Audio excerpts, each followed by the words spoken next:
হঠাৎ দিল্লি কেন ছুটলেন ভারতীয় দূত? ঢাকা দিল্লি সম্পর্কের নতুন খেলা। বাংলাদেশ ও ভারতের কূটনৈতিক সম্পর্কের রাজনীতিতে হঠাৎ করেই যেন এক ঝোড়ো হাওয়া বইতে শুরু করেছে।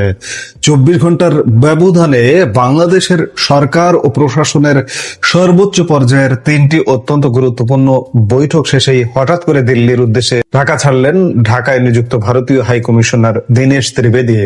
সোমবার বিকেলে ভারতীয় এ দূত এক প্রকার তড়িঘড়ি করেই দিল্লির বিমান ধরেন, কিন্তু প্রশ্ন হচ্ছে হঠাৎ কেন এই জরুরি দিল্লি যাত্রা? ঢাকা থেকে তিনি ঠিক কি বার্তা নিয়ে সাউথ ব্লকে ছুটলেন? একদিকে ফাঁসির দণ্ডপ্রাপ্ত সাবেক প্রধানমন্ত্রী শেখ হাসিনাকে কেন্দ্র করে ঢাকা ও দিল্লির টানাপোড়েন, অন্যদিকে দিল্লিতে আসন্ন ব্রিক্স সম্মেলনে প্রধানমন্ত্রী তারেক রহমানের যোগ দেওয়া নিয়ে তৈরি হওয়া ধোঁয়াশা। আর এসবের মাঝেই ভারতীয় গোয়েন্দা সংস্থা র এর প্রধানের গোপন ঢাকা সফর। সব মিলিয়ে বাংলাদেশ ও ভারতের কূটনৈতিক অঙ্গনে এখন চরম উত্তেজনা আর নানামুখী গুঞ্জন। আজকের এই বিশেষ সংবাদ বিশ্লেষণে আমরা খতিয়ে দেখব ঠিক কি ঘটছে ঢাকা আর দিল্লির এই পাওয়ার করিডোরে। দর্শক, পুরো বিষয়টি বুঝতে হলে আমাদের গত দুদিনের ঘটনার গতিপথের ওপর চোখ রাখতে হবে। সোমবার দুপুরে সচিবালয়ে ভারতের হাই কমিশনার দীনেশ ত্রিবেদী প্রথমে প্রধানমন্ত্রী তারেক রহমানের সঙ্গে সৌজন্য সাক্ষাৎ করেন, আর ঠিক তারপর পরই তিনি বৈঠক করেন স্বরাষ্ট্রমন্ত্রী সালাউদ্দিন আহমেদের সঙ্গে। তবে এই তৎপরতার শুরু সোমবার থেকে নয়, এর আগের দিন অর্থাৎ রবিবারই পররাষ্ট্রমন্ত্রী খলিলুর রহমানের সঙ্গে এক রুদ্ধদ্বার বৈঠকে মুখোমুখি হয়েছিলেন দীনেশ ত্রিবেদী। খলিলুর রহমানের সাথে মোট বৈঠক হয়েছে 1.5 ঘন্টা সময়কালের।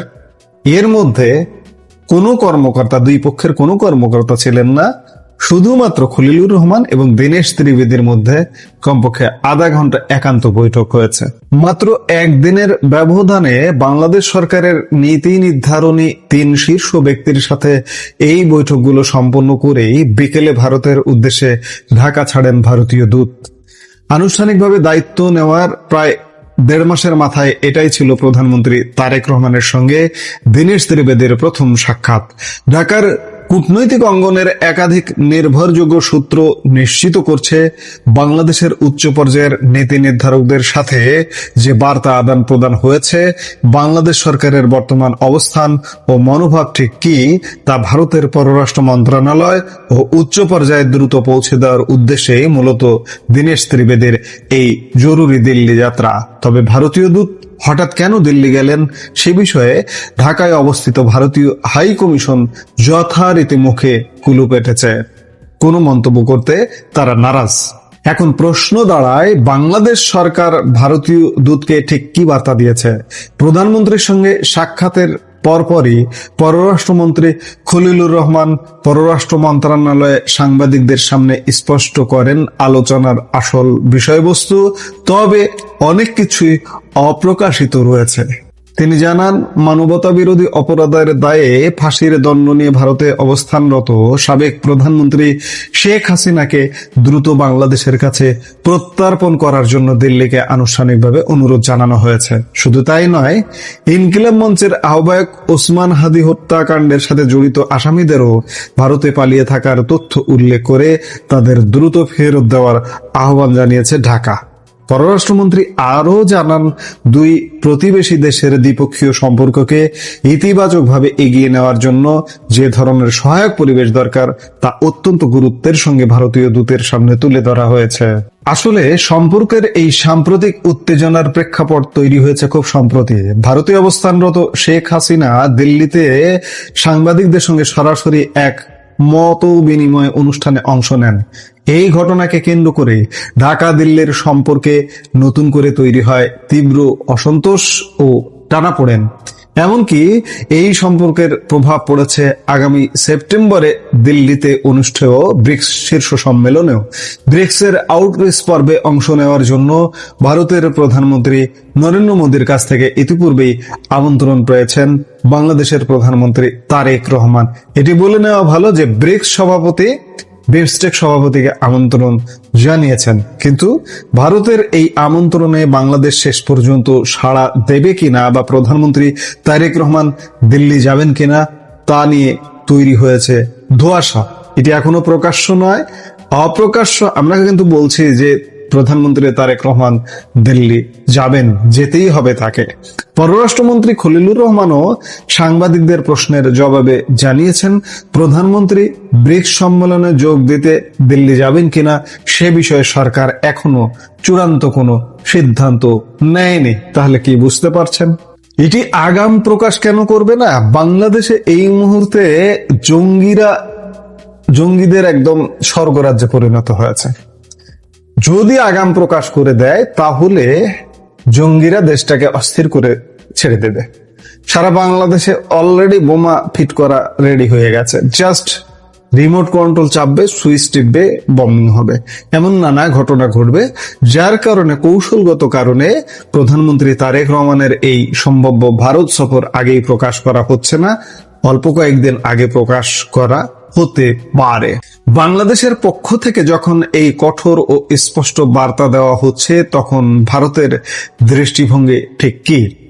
বাংলাদেশের পক্ষ থেকে প্রকাশ্যে অনেক নাটক ঘটছে, আমি কয়েকদিন যাবতই বলছি অনেক নাটকীয়তা ঘটছে, কিন্তু নেপথ্যে ভিন্ন কিছু ঘটছে।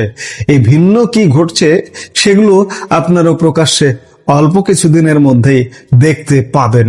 প্রধানমন্ত্রীর সঙ্গে বৈঠক শেষে গণমাধ্যম কর্মীদের মুখোমুখি হয়ে ভারতীয় হাই কমিশনার দীনেশ ত্রিবেদীও কিন্তু দুই দেশের সম্পর্ক নিয়ে ইতিবাচক প্রত্যাশার কথাই শুনিয়েছেন। তিনি স্পষ্ট আশা ব্যক্ত করে বলেন, আগামী দিনগুলোতে বাংলাদেশ ও ভারতের দ্বিপক্ষীয় সম্পর্ক আরো ভালো হবে। তিনি একটা শব্দ যুগল ব্যবহার করেছেন, লুকিং ফরওয়ার্ড, সামনের দিকে এগোবেন।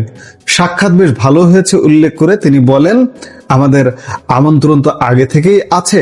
ভারতের জনগণ ও ভারতের প্রধানমন্ত্রী নরেন্দ্র মোদী সামনে তাকাতে চান।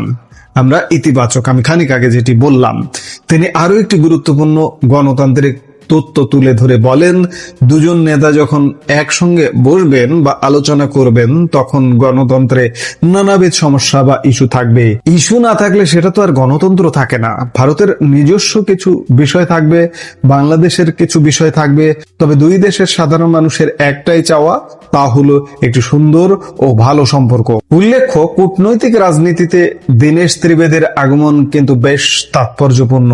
ভারতের সাবেক এই রেলমন্ত্রীকে গত এপ্রিলে বাংলাদেশে তাদের 16তম হাই কমিশনার হিসেবে নিয়োগ দেয় ভারত সরকার।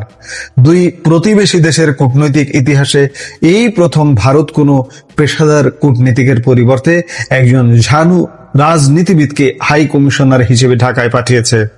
গত 25শে জুন রাষ্ট্রপতি মোহাম্মদ শাহাবুদ্দিনের কাছে আনুষ্ঠানিকভাবে পরিচয়পত্র পেশ করেন তিনি।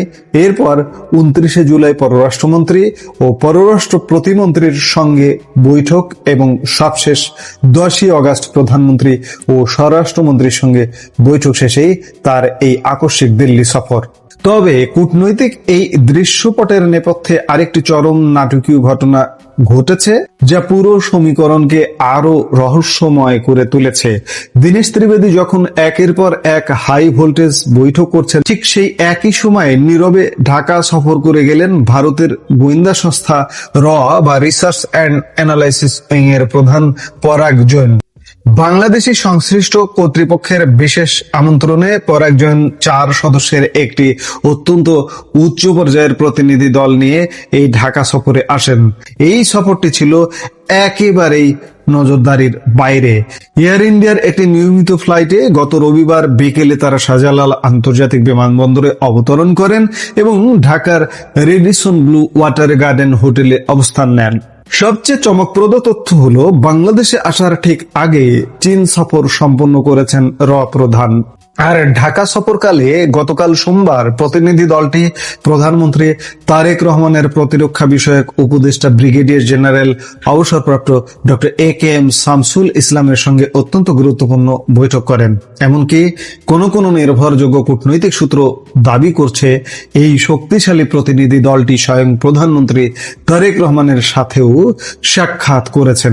এছাড়া ডিজিএফআই এর সাথে তো বৈঠক করেছেনই, কারণ ডিজিএফআই এর আমন্ত্রণেই এর প্রধান এসেছেন বাংলাদেশে। অবশ্য কৌশলগত কারণেই দুই দেশের কোনো পক্ষই এই সফরের বিষয়ে প্রকাশ্যে কোনো তথ্য প্রকাশ করেনি। সফর শেষে সোমবারই প্রতিনিধি দলটি ঢাকা ত্যাগ করে ভারতে ফিরে গেছে। প্রিয় দর্শক, একদিকে ভারতের রাজনীতিবিদকে পাঠানো কূটনীতি, অন্যদিকে প্রধানের গোপন ঢাকা সফর, এই দুইয়ের মধ্য দিয়ে স্পষ্ট যে ঢাকা ও দিল্লির রাজনীতি এখন এক ঐতিহাসিক ও অত্যন্ত সংবেদনশীল মোড়ে দাঁড়িয়ে রয়েছে। শেখ হাসিনার প্রত্যার্পণ নাকি স্বদেশ প্রত্যাবর্তন? এবং রাজনৈতিক উত্তেজনার মুখোমুখি দাঁড়িয়ে ভারত যেমন সম্পর্কের বরফ গলাতে চাইছে, তেমনি বাংলাদেশও নিজেদের জাতীয় স্বার্থে অবস্থান অনড় রাখছে। হাই কমিশনার দীনেশ ত্রিবেদী দিল্লি গিয়ে ভারত সরকারের কাছে ঢাকার ঠিক কি বার্তা তুলে ধরেন এবং এর জবাবে নরেন্দ্র মোদী সরকার কি পদক্ষেপ নেয়, তার উপরই নির্ভর করছে আগামী ব্রিক্স সম্মেলনে বাংলাদেশের অংশগ্রহণ এবং বাংলাদেশ ভারত সম্পর্কের ভবিষ্যৎ গতিপথ।